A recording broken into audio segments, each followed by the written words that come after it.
এয়া হয়গ্ৰীৱ মাধৱ মন্দিৰৰ কাছ, কিমান ডাঙৰ কাছ চাই লওক। অলপ দূৰত আছে, জুম কৰি দেখাব চেষ্টা কৰিছোঁ। ওচৰত আছিল, কিমান ডাঙৰ কাছ। সেই এটা আহি আছে আৰু ইমান ডাঙৰ কাছ। এইয়া দেখিছানে এইটো? ঘৰিয়াল যেন পায়, কিমান ডাঙৰ হয়নে? ঘৰিয়ালহে, ইমান ডাঙৰ কাছ দেখিছা?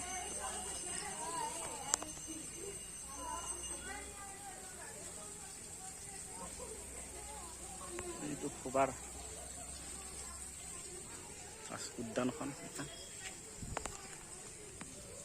শ্ৰীমতী গাই আছে, ভাল লাগে। এয়া মাধৱ মন্দিৰ।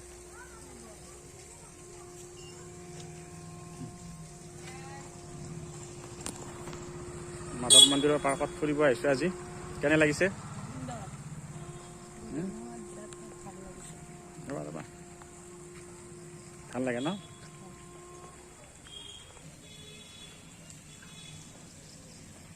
গোটেই পুখুৰীটো দেখাব চেষ্টা কৰিছোঁ। এই গৰমত গা ধুইছে। এয়া বিষ্ণু পুষ্কৰ হয়গ্ৰীৱ মাধৱ মন্দিৰৰ, এইটো ফুবাৰা। গোটেই পুখুৰীটো এয়া চাৰিওফালে চোকাত কি পৰিষ্কাৰ। আজি আহি সঁচাকৈ ভাল লাগিছে। ধুনীয়া বতাহ বলি আছে অলপ অলপ। ভিডিঅ'টো ভাল লাগিলে লাইক কৰিব, কমেণ্ট কৰিব আৰু ছাবস্ক্ৰাইব কৰিব। ধন্যবাদ।